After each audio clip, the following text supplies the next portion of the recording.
Yo. Aubrey Edwards, Tony Schiavone. We bout to party. We bout to party. Unrestricted. Got the house now. We gon' turn it up. Hey everybody, this is AEW Unrestricted, the official podcast of All Elite Wrestling. I am Aubrey Edwards, otherwise known as the David Brenner of AEW. We'll get into that a little bit.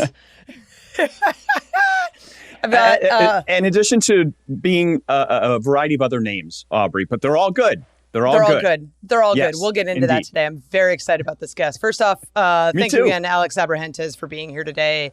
Anytime. As our guest co-host. There is a running theory that Tony Schiavone, while he's busy and typically can't make podcast recording times, that he found out we had RJ City on today and intentionally decided he wasn't going to be here. So welcome to the show. True. RJ I heard City. it too, but I just wasn't going to bring it up. Yeah, no. I'll take the heat for it. I want to lay it out. I've had a conspiracy in my mind for about, I would say 3 or 4 months now. Ooh. That Tony Schiavone has heat with me. And I want to clarify, it's nothing that Tony has ever done. I did an interview, a AEW interview with Jade Cargill. And one of my questions was, why are Tony Schiavone's shit so big? I remember that. And that was it was a thing on the show. And then when the episode came out, somebody wrote, "Oh, what was Tony Schiavone's reaction?" And I thought, well, I don't know, because I don't work with him. I see him maybe in the hall once a month, and that's it. And then I got it in my head that he saw it and hated it and has been avoiding me. So every interaction I've had with him since, I've colored it in my head. That meanwhile, who knows if he's even seen it, and then I thought, should I have cleared it with him? I have no idea. So I came on here for the podcast and I thought I would be getting the Aubrey Shivani experience, and then no Tony, conveniently missing. And then so I likened it to when Johnny Carson would take off and David Brenner would co-host, and they would have guests on that Johnny didn't personally like. Okay, that's a fair theory. Yeah, that is a fair theory. It is a fair theory. Very, very fair. Where was I going to go with this? Oh my God. So you've got heat with Tony Schiavone. You actually have heat. I don't with have me now heat. too. Okay, why? Please go ahead. Oh, okay. This is good. Breaking here's news. Here's the thing. So there is a Italian tradition that, and I learned this when I married into an Italian family, that when you eat your meal, whatever, you've got your appetizers, your sides, your main course, all that. And at the end of the meal, there is a salad. And every time I'm at my in-laws' house, my mother-in-law's like, you have to eat your salad. I'm like, no, Gina, nobody wants to eat the fucking salad. We wanted to fill up on lasagna and all this delicious stuff. Like, I don't want to eat a salad. I don't want to I don't need a palate cleanser. I want to remain have lasagna on my palate still. So I was discussing this with RJ in catering as he's eating this fruit. I'm like, why are you eating all the fruit? You just had this wonderful thing. And he's like, oh, it's a palate cleanser. I'm like, no, we don't do that here. You have the fruit first. Enjoy it. What is the problem? So I've just decided that we have heat because of Alex, listen to those exclusionary words. We don't do that here. Wait a second. But I'm so confused. A salad is so completely different than fruit. Fruit could be considered a dessert, could it not? It could, but the way he had it assembled, it could be believed to be a fruit salad. Yeah. I was taught the fruit is maybe a digestive. First of all, fruit is not good to have on an empty stomach because it's so acidic. Wow. Right? Not that good for you. It's not to agree or disagree that it's biological. It's not an opinion piece here. But I had that fruit salad. AEW does wonderful job on the fruit spread, and I think it goes often unused. People load up on the lasagnas and the sweet potato fries and the what have you. And I wanted to lend some credence to the fruit department. So I was actively enjoying a bowl of fruit. Really. That was very kind of you. It was kind of me. And, you hold it up to the chef and you give them a little nod hey, some fruit. Tell Sabrina, hey, killing it with the fruit. And Aubrey just could not stand to be seated next to me while I was doing this. Wow, the things you learn here at Unrestricted. I mean, my goodness. Breaking news. Breaking news. Oh, my God. All right. Well, I don't know. Do you have heat with Alex, RJ? I feel like you have to. I don't. I actually enjoy Alex a lot. And I binged a few of his videos, including That's right. how to burn a CD. It yes, I'm popped up, famous for that. yeah, on my algorithm, and I thought, wow, let's click on this. And it's so funny to hear Alex's, wrestling fans aren't listening to this voice. You know what I mean? Like a real professional human being. And I'm like, wow. Well, thank you.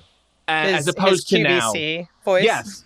And then the next thing I know, 40 minutes have gone by. And I'm just deep into this informative world. But did you learn how to burn a that. CD? I did. I'll never apply that knowledge, but I learned No, of course not. 2023. I think that knowledge is a little dated now, but it's still important to know You'd be and surprised. understand the history. I mean, if I had to burn one today, I'd be screwed. I don't even think I have a CD-ROM drive. So I don't know if half our roster even knows what a CD-ROM drive is. I love how you're talking about useful YouTube videos to a person who often sits through PBS station identification supercuts. Oh my God. They're So relaxing. Wow. Alex is very relaxing. Well, thank you. I appreciate Soothing. that. Yeah. Soothing. Some people listen to ASMR videos. Some people listen to Alex Everett. Yes. Maybe I should combine both. Oh my Ooh, God. there's a I would market for that. listen. I would listen to the old computer start up with that hot air. Or the Intel logo. Yes. Oh Is this my God. about me? Do you have any questions about me? You know what? I We mean, do what have are some we doing questions here? about you. Jeez, This has we just should been probably so get won- into that. Tony should gets probably back get into when? And as soon as you sign off, that's when Tony gets back. All right, let's actually do a proper introduction. RJ City, Let's do it. Wonderful human being. He's the host of Hey EW, which new episodes come out at the crack of dawn every Sunday morning, and they're absolutely hysterical and wonderful. I think you're actually a year in at this point. Your first one was on March 13th with Danhausen. Yes. As a first guest. Great first guest to break on the internet with. It's like, oh God, what is this? I've got RJ City and Danhausen coming in my Instagram feed. I got to look into this. So how did this all start? Was that the first thing that you were brought into AEW to do, or was there something else? Well, I had been working at WWE for like a year and a half, doing a variety of things. And then the system was such that 80% of the stuff we would attempt to do would never happen. So it was very frustrating. I'm happy with what I did, but, there was always more I wanted to do. And then, to put it politely, a big tide came in and wiped everything away. And then I got really, disenchanted. And I was like, you know what? I did this. That was WWE stuff. And let's just move on. I was working on a couple different TV things. I was maybe going to do some weird things on the indies. Aubrey, I know you're familiar with Babyface. Yes. So I thought, let's do that. Like the pandemic was still going on and it was slowly ending. And then I tweeted about something related to one of those pictures that never made it. And next thing I know, Tony Khan, not Shivani, slid into my DMs and said, you're not with WWE? I said, no. He said, well, do you want to come do this? And do you want to come do sit down interviews? And I think it was the Road to, wasn't it? yes, it was the Road to, where I was the chauffeur on the Road to Revolution. And he had known of my work. I don't understand how he knew it, but he also has an excellent comedy brain. Like how much he knows about wrestling, it feels like it's applied to like every kind of corner of the life and the world. He has this comedy brain. He knew exactly kind of what he wanted from me. And then it was like, oh, okay, great. So it was, and then he was like, great, you'll hear from, whoever it was, Kevin Sullivan, who's, Great guy, edits everything, puts it all together. And then 3 weeks went by and I didn't hear anything. So again, my neurosis said, I've done something that's upset these people. Maybe Tony Schiavone has said, no, not this guy. And then he knew back then. That's why you have heat. He has a good sense. And then next thing I know, we're at Revolution. Before it, we're at Dark. I'm sitting in an SUV in a chauffeur hat and a crew. And I'm going, no one's going to want to do this. This is not going to go well. And then Paul White relented and sat in the car and we had a nice time. And then that was that. So how did this kind of concept come about? Is this something that you pitched? Is this something that TK was like, hey, I had this great idea. Why don't you do this? Like, what was the kind of evolution of that? I had pitched it, being the chauffeur on the road to, you got to have the road to choose and everything. And then I wrote out an outline of what it could look like and what sample questions were, and then what a sit-down interview would be. And then I wrote an interview for Tony because I thought, well, if, he's approving of everything, if he's okay with the ones about him, then nobody else can say anything. So I sent him that, and he approved it. And then when we actually went to do our interview months later, I said, did you look at your questions? And he said, nope. No, he had absolutely no idea what I was going to ask, as most people don't. Nobody knows what I'm going to ask them, which is great. I'm curious where the name of the show came from, the Hey EW, because I remember seeing the sign and I'm like, hey, ew. Like, I did too. Well, what is this?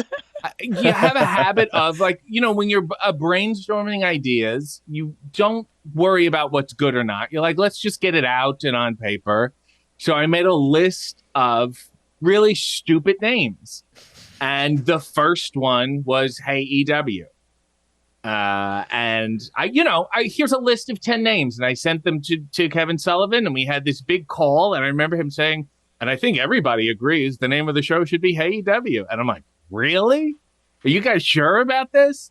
And then, I wanted the sign to look like I had drew it with a marker, and then that's exactly what they did. And then it looked like Hey Ooh, which none of us realized until we saw the logo. And that's a good way to tell if people have actually watched the show or not. When people go, hey, I love Hey Ooh, and I go, you're full of shit, because that's not the name of the show. I say the name of the show at the beginning of every episode because I understand there's going to be some confusion. But then it was Kevin's sick idea to just say Sunday mornings at the crack of dawn and never specify. I guess treat everybody like they're farmers and never let them know when exactly that is. But that's the charm of a show that kind of should not be happening. Well, I mean, listen, you've been around a long time, so obviously you came into AEW knowing quite a few people here, one of which is Sanjay Dutt, and I know he's been a big fan of yours, an advocate. Where did you meet Sanjay, and kind of where did this relationship begin? I'm going to get very emotional.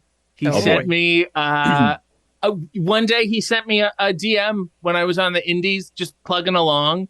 I had not known him. I'd never met him. And he said, hey, it was either Colt or, maybe it said, hey, I saw your promos. Somebody sent me your promo and I loved it. And I just wanted to say, keep up the good work. And you're like, oh my, thank God. I appreciate that. Especially when it gets very depressing on the indies. Those genuine compliments from people you admire are what you cling to. You know what I mean? Sure. And you're like, this will keep me going for at least another week.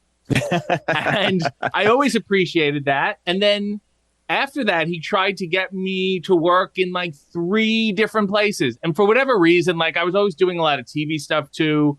So every time he would ask, I couldn't do it or I couldn't come. But we would always, enjoyed each other. And I certainly enjoyed his work. And then finally, we got to do this together. This was the first thing. And I think we both felt like, oh, this was worth the wait.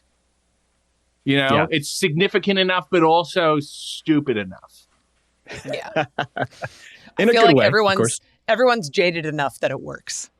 Yeah, I think so. And people are allowed to bring, I leave the guest space to do what they want with the information I give. It's also Jeremy, Giancarlo, Zane, Dan, George, Dennis, they all do that's the crew. And they do a tremendous job in making stuff look bad.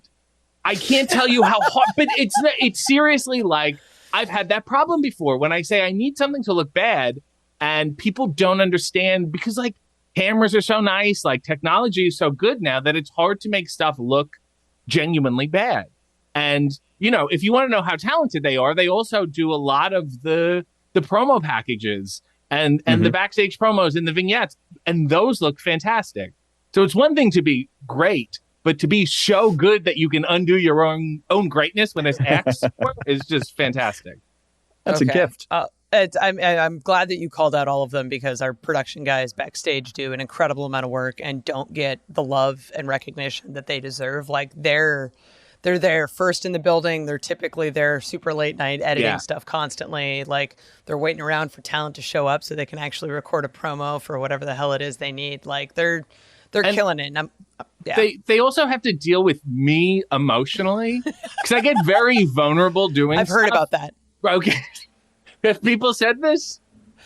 There was one moment we were filming. I'm going to throw somebody under the bus. We were filming the Heels podcast where we had like me and Vicky and Leva and Amanda. Yes. And we didn't have the backdrop, so we needed like just color splash on the wall. And someone put the blue and they went, "Oh, we can't do that. That's AEW. We will get an essay from RJ if we use this color." Yes. So we switched to purple on a whim because we're like, oh, nobody wants heat with him. Yeah, it was a very specific. I went out of my way to try to make the show unique looking in the sense that you're not going to see it anywhere else on AEW stuff. So yeah, no, I wouldn't have been upset. But usually what happens is after we film stuff, I hate it. That's just my emotional roller coaster is whatever. And I think Jeremy, that's artists in general, though. Yeah, right? Totally. That's Yeah. exactly what it is. I mean, I think Jay Lethal came up to me once right after he finished, and he's like, "So, how'd you like it?" And I was like, "Listen, you can't ask me that because I'm going to complain about trivial stuff that you didn't even realize the room was too big." The last couple episodes, I complained that the room was too big. I was there for that. Right? And I was just like, "This is not." But you weren't wrong. I'm not wrong. No, I'm not wrong at all. It's just annoying to listen to. But then after I finish, you know, Jeremy will get. I'll come up to him and say, like, "Was that okay? Was that anything?" And I never really know because everything is generally speaking one take and we barely edit anything. So I get in this weird zone where I almost don't remember what I did right after we did it. Yeah, that's completely so fair. Great. And I know that there's so much more to talk about. I mean, we casually threw in a little bit of like you doing indie stuff. There's all the work you do at AEW. The pre-show at Revolution itself was just an absolutely incredible thing. There's so much more to talk about, and we've got it coming up here on AEW Unrestricted.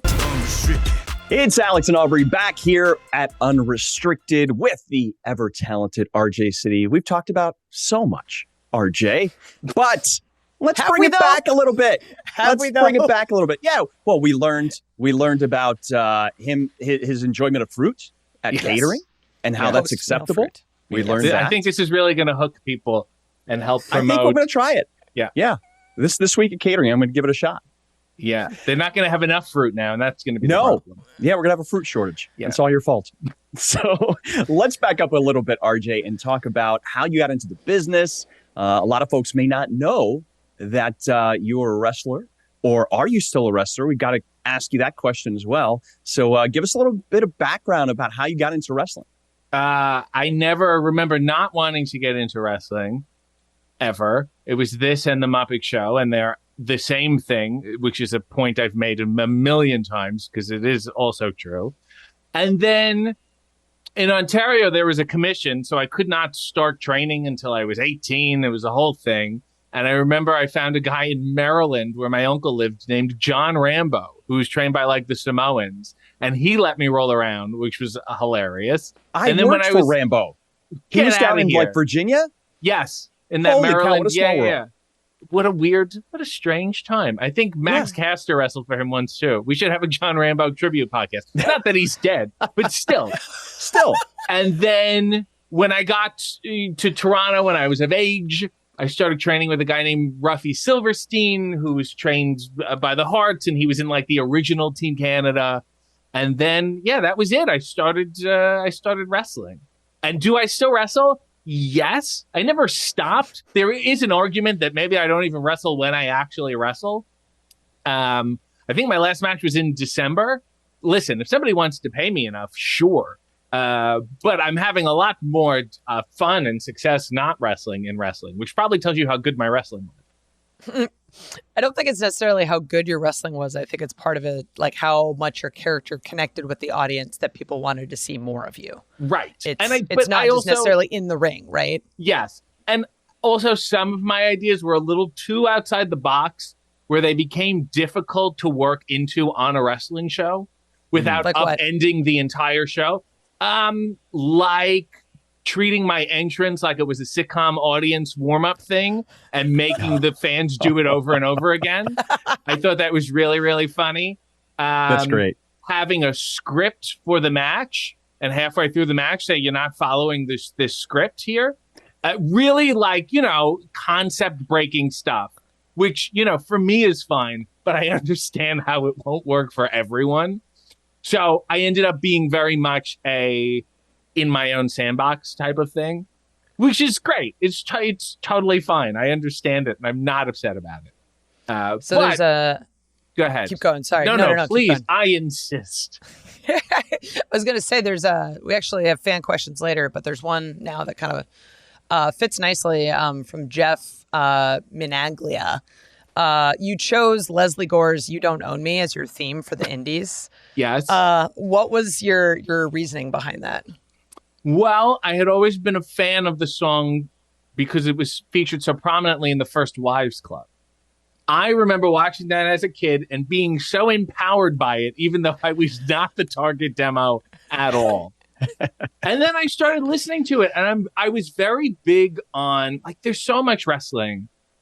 You know, there's so many wrestlers, there's so many shows, there's so much going on. I always wanted to find what hasn't been done, and let's just try that for the sake of experimentation.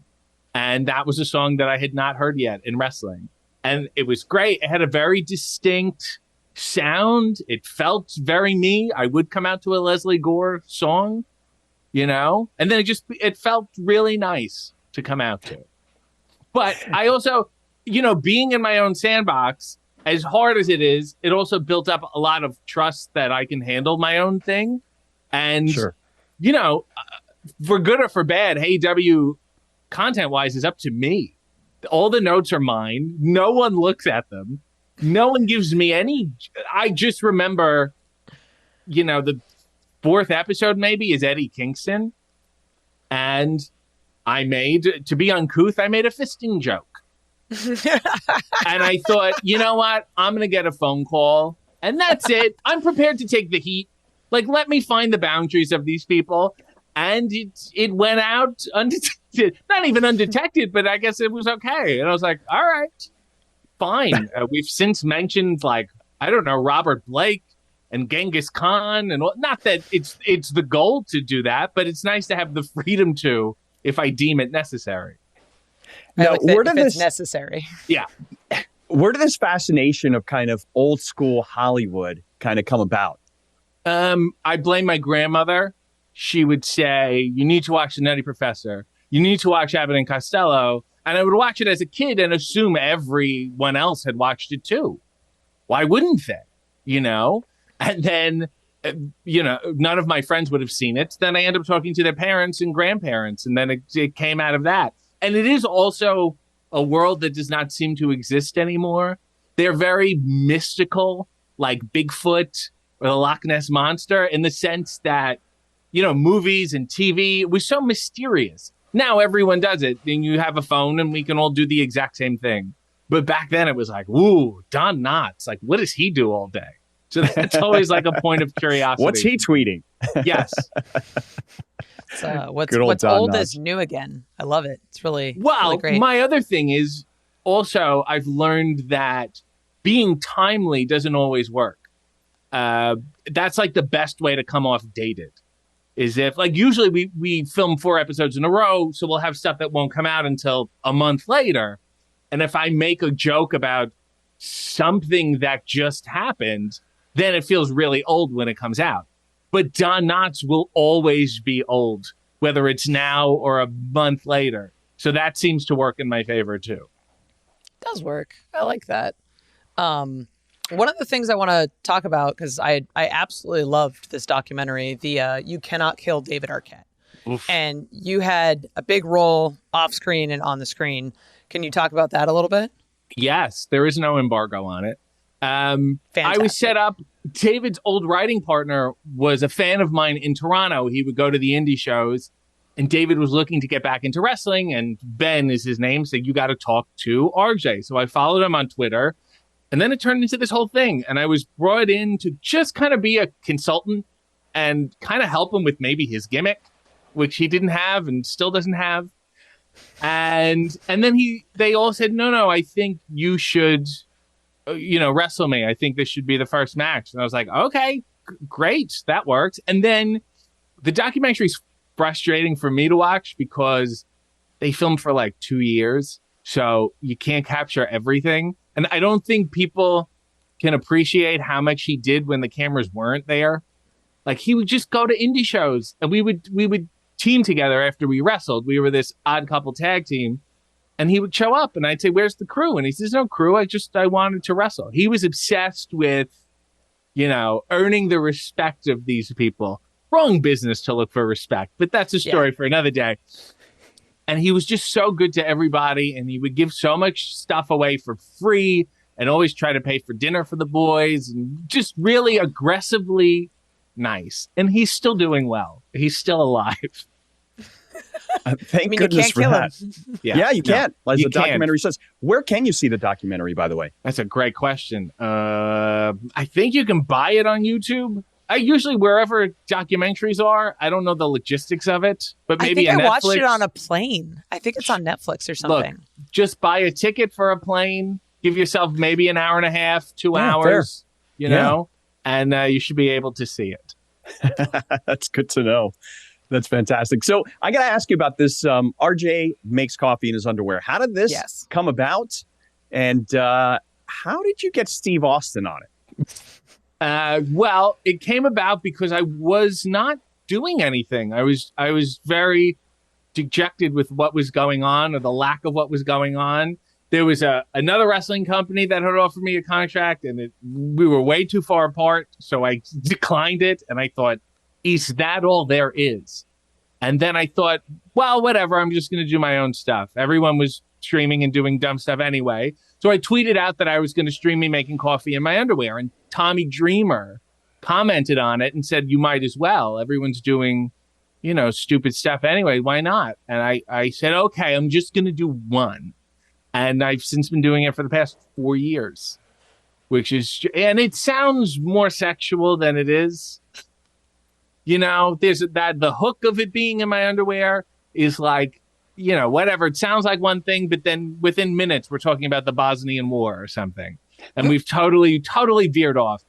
And then, I started having guests on as people, enjoyed doing that kind of thing too.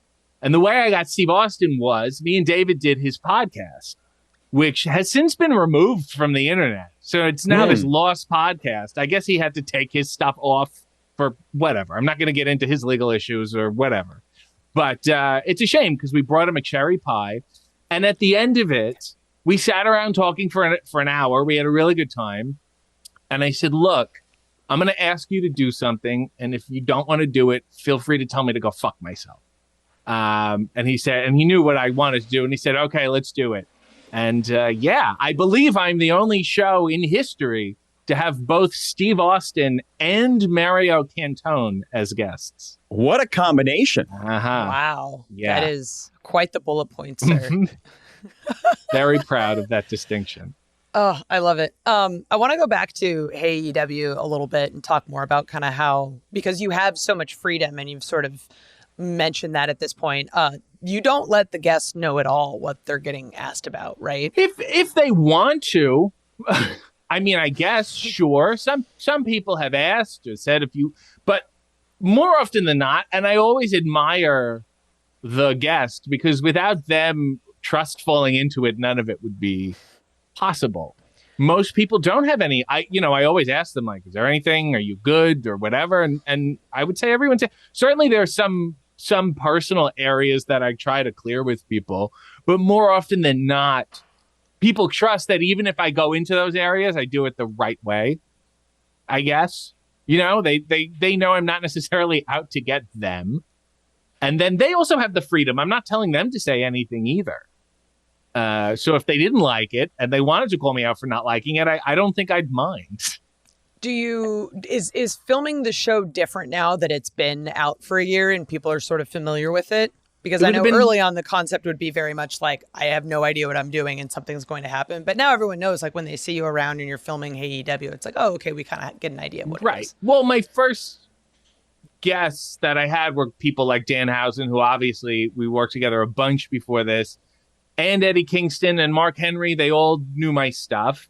So then, like, that was easy. You want to get the people who are most familiar with you. But then I had somebody, and it would have been great if he was here, Tony Schiavone, who I had never worked with before, But then he was also perfect Like, it's great to see how talented people are outside of the norm. Like, they're good at the wrestling stuff, but then you don't realize how funny they are or how smart they are, how quick they are.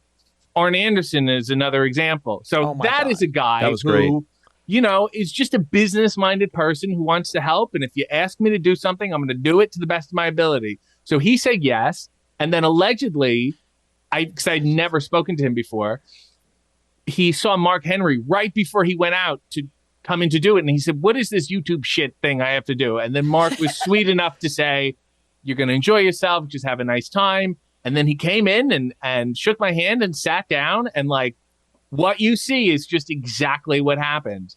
And then he was like, well, that was nice. And then got up and left. And just like this like magic moment of this guy, and it is nice because I wouldn't be able to, like, I can't wrestle Arn Anderson.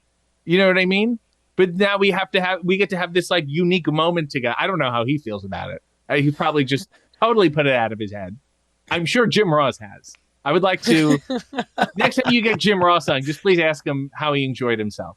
But then there are other people who come on, with ideas. What if I do this? And what if we do that? And like, I certainly don't want to, as much as it is a playground for me, it's a playground for them too.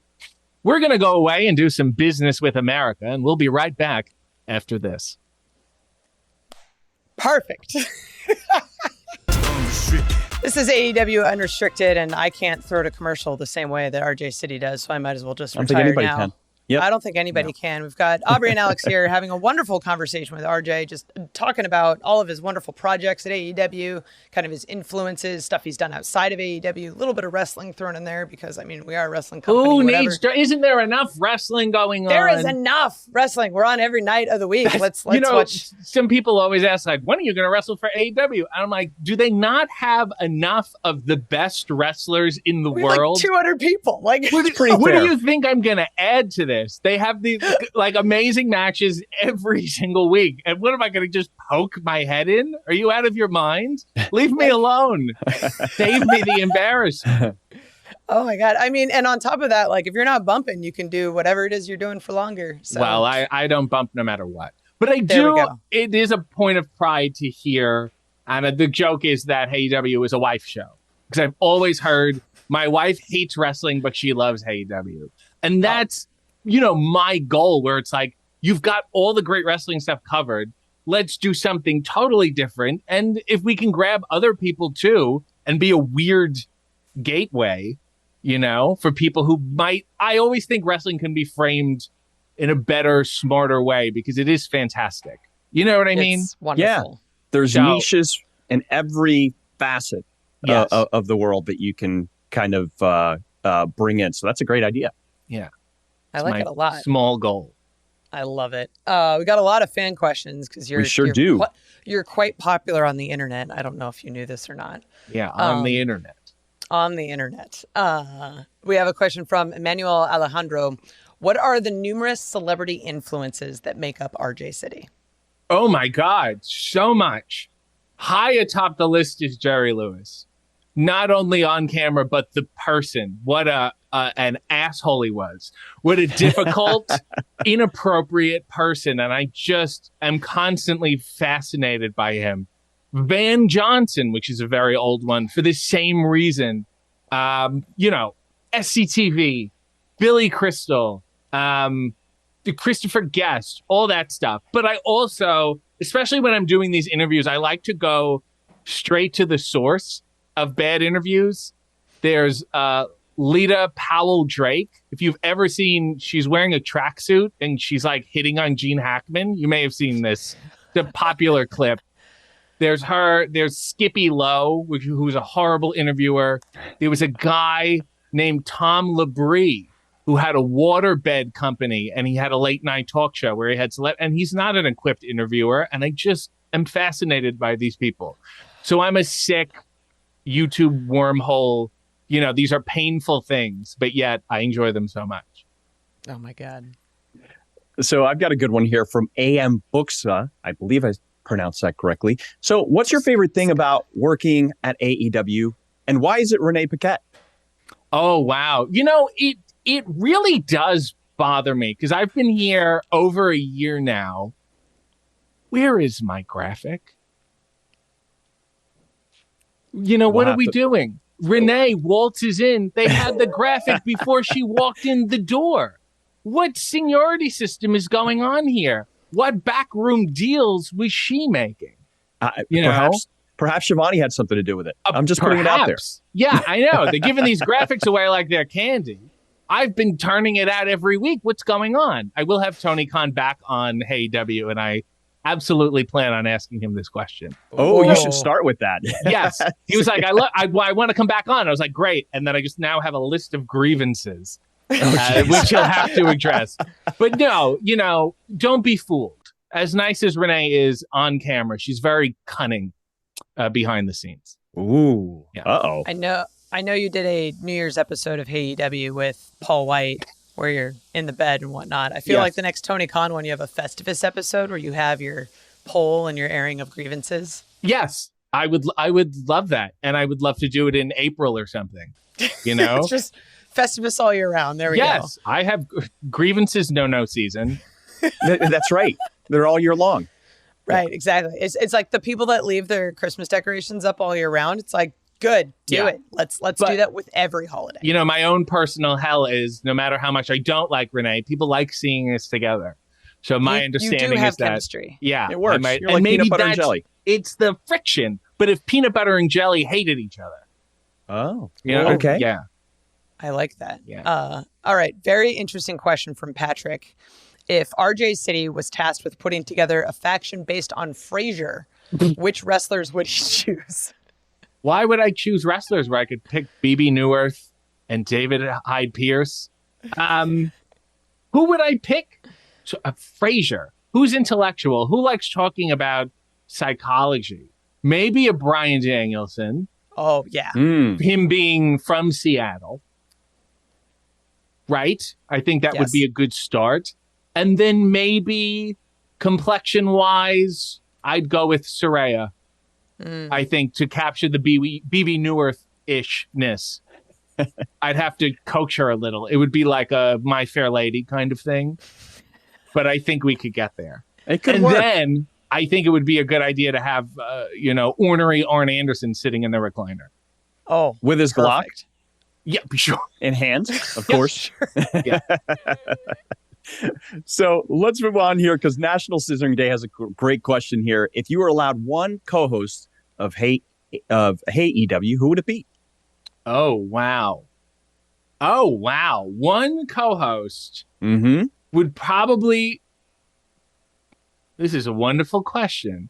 I have a dear friend named Nug Nargang, and he's a comedian in Toronto. He's the reason that me and Renee even know each other, because he used to host a wrestling show with Renee. And he's the person I most often look to tell me if something is good. So I would say him. That's pretty cool. You know what? Actually, never mind. Ellen Green. She played Audrey in Little Shop of Horrors. Yeah. I like it. I like it. Maybe flip a coin, see who's available. Yes. We could do both. We have a question I maybe put out feelers once to date her because I knew people who knew her, and I was told she's not your type. Don't bother. Maybe you're not her type.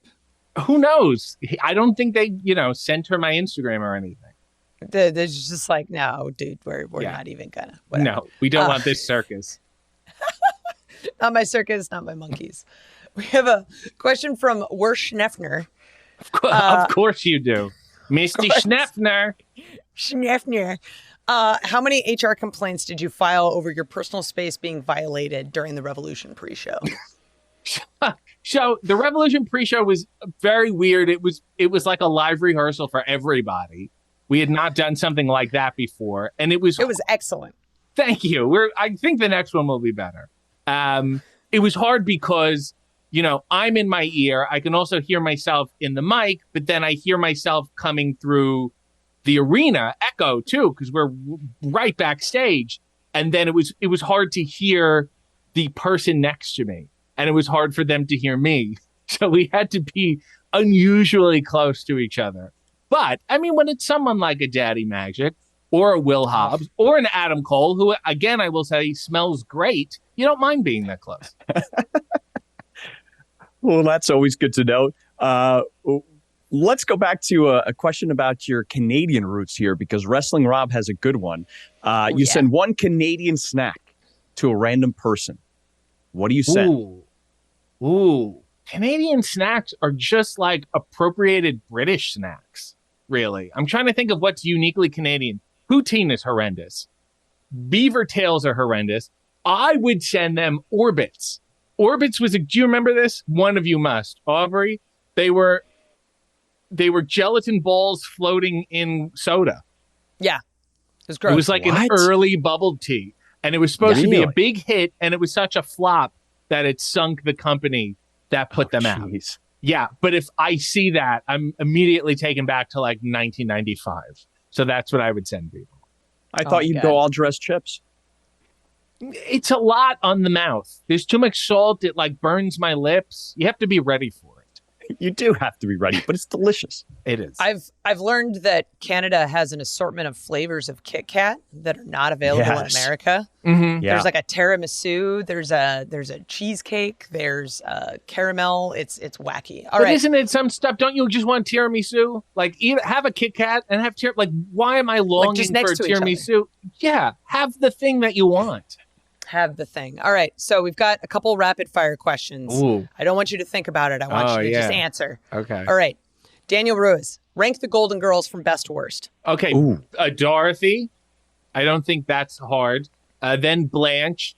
Then we would go Sophia. I would actually put Stan Zbornak before Rose, because I don't like Rose that much at all. And neither did Bjork. Wow. Yeah. Okay. Wow. Next question. Mayor of Canton asks, Thousand Island dressing. Which Thousand Islands does it represent?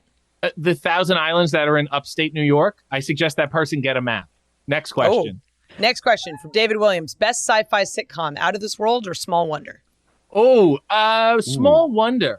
There was a cuteness. There was a smart guy quality to it that I really... And last one. Mike Fresh says, why haven't you yet acknowledged that Stanley Tucci is the greatest of all time? Stanley Tucci is a scumbag. He's a horrible person. He ought to be ashamed of himself. Go watch his Instagram. I put a supercut out. He never knows when he's rolling, and he starts every reel turning to his wife going, are we rolling? He's dripping with a pump, and it disgusts me. Oh my God. Okay. This was honestly one of my favorite interviews we've ever done. This is fantastic. It's that low? The bar is that low? It's pretty low now at this point. We've got a lot. We've got Jeff Jarrett we're recording with this morning, so it's only going to get lower. Good luck.